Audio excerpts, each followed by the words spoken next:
instead of chance is accident, it seems to be too loose. It's too much leaving whatever happens as what it is. So I think as much as I've tried to deny that these are unlike previous work where I was very process oriented, it actually is pretty much the same. I just have a different set of parameters for making that happen.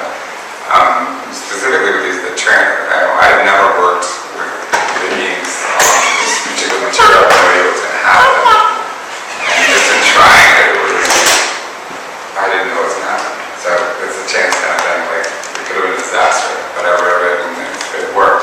But even after getting some control and understanding what we could do, there were times where I would do this, come back to the studio and think, okay, that's not what I left, and what am I going to do with that? And that would happen, and even when I hung it in here, it was different than where it was living with me in my studio. These are not what I saw.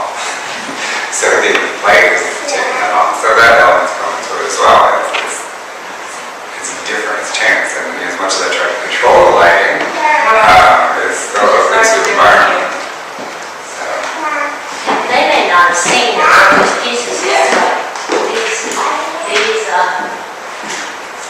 that you actually did it in France, and then a lot of these are what, I don't know if y'all have had a chance to go to the back and look at some of the very first ideas for what he did when he was there. Yeah. So he was able off of that to this, right? It's like storytelling.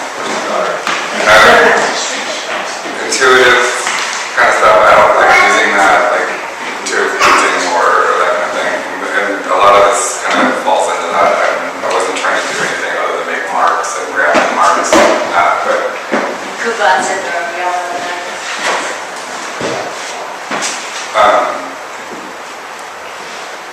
is that the longest answer to a question you've ever perpetuated? It's not.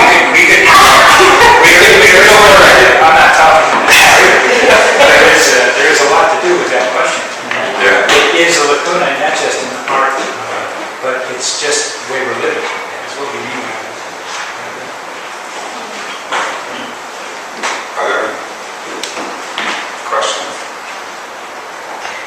I liked your phrase orally legible when you were talking about the birds.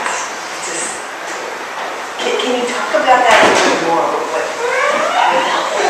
Well, you're picking out all the things that we've done after the words. I love the way it's said. Which I really like. Thank you. It goes back to this question of to what extent are these resultant works or derived works or instances of this process. To what extent are they mimetic? To what extent do they actually represent, in this particular case, nature, but sort of any kind of origin. And I think if you come on Friday,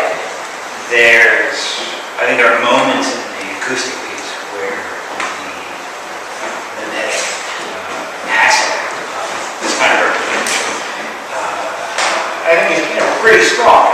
Here, hey, that's kind of like a bird. You might not know that that's a or whatever it actually came from. But you say that is bird-like in such a way that I know that it is representing a bird, a particular bird. Maybe an imaginary bird, maybe a bird that I misheard, maybe a bird that I wrote down wrong in notation, and then going back over. Which is actually the photograph back there. You see that bird back there. It's the George's husband's photographer, and he shot that of a bird. It was Noir Q Rouge, I think it was. Oh, yeah. And we thought that's what the bird was. He took the photo, gave that to me, and said, "It's your favorite bird," and apparently it's not the bird. So that also is kind of the whole thing, like he's saying. I know that's what it is. Amy gave the bird book to help identify it, and that's what we thought about it. But I think that speaks to this question, is that whether something feels illegible, right, but if you feel like you can read that process back to origin, You're feeling as if you can read it all the way back to origin. And then there's the question of if that origin point that you're reading to is in fact your own imagination, or is in fact a mistake. It's the wrong picture of Edward. And I think that there's I said it in one of the things that we talked about, I've written about it.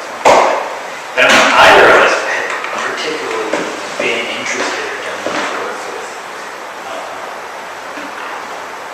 the notion of mimesis. Saying, here's this thing that I've experienced, or here's this thing in nature that I'm going to replicate, or represent, or inscribe. We're not. It's all sort of documentary. But I think that one of the reasons we both sort of got hooked on this idea is that because of the situation that we were in, because of the relatively short stay, and because we're not particularly mythologists. My sister is, and is somewhat appalled by this, that we knew that we wouldn't be representing particular birds. And so in some ways it's more ekphrastic than mimetic. We're representing the act of representing more than we're representing a particular bird, which also again gets to this nice sort of iterative cycle of a painting of somebody painting birds. And that it sort of spirals back in time. Which I think also makes sense for us because a lot of this is memory. A lot of this is emotive. I wasn't working on this piece when we were there. Yes, there's sort of bits and pieces and sketches and scraps resulted in it, but the idea of the technical ideas, the organizational ideas, happened significantly after we were back in the States. And so in some ways, all we were working from was memory. And so in some ways, there was no actual way for us to get back to that origin point to actually represent this thing, because it's always going to be mediated through the mirror darkly. But I think because we couldn't trap ourselves in the mythology of mimesis, this idea of representing and re-representing spoke to us in some ways more than a collection of photorealistic versions of birds and very carefully reconstructed bird songs. I want to be clear, that's sort of my personal interest. Actually, a lot of music that very interested in sort of literal and precise relationships to bird song. It's there, obviously it's there in this incredibly powerful and profound way, incredibly precise. But, sort of, by saying that I don't mean to sort of devalue that sort of mimetic project, but in terms of what I think about it, it's not quite where I am. Thank you.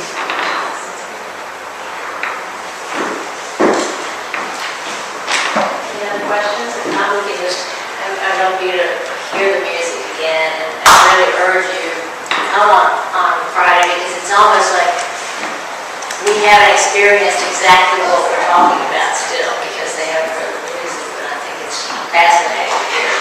I will make a little pitch about Friday, which is that great performers, Harmonious Blacksmith is great. Interestingly, early music group up in New York area, so they perform all over it. And so it's written for Baroque cello, harpsichord, and recorder. So you'll hear some of this very airy, breathy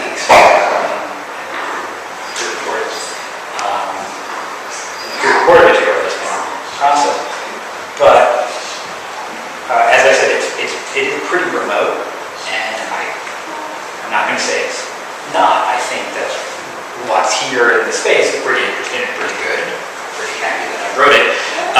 But I think there's an added dimensionality to it when you hear it in relationship to the acoustic work, which is not all that much like what you're going to hear there's lots of references to Baroque music, there's lots of references to very traditional sort of neoclassical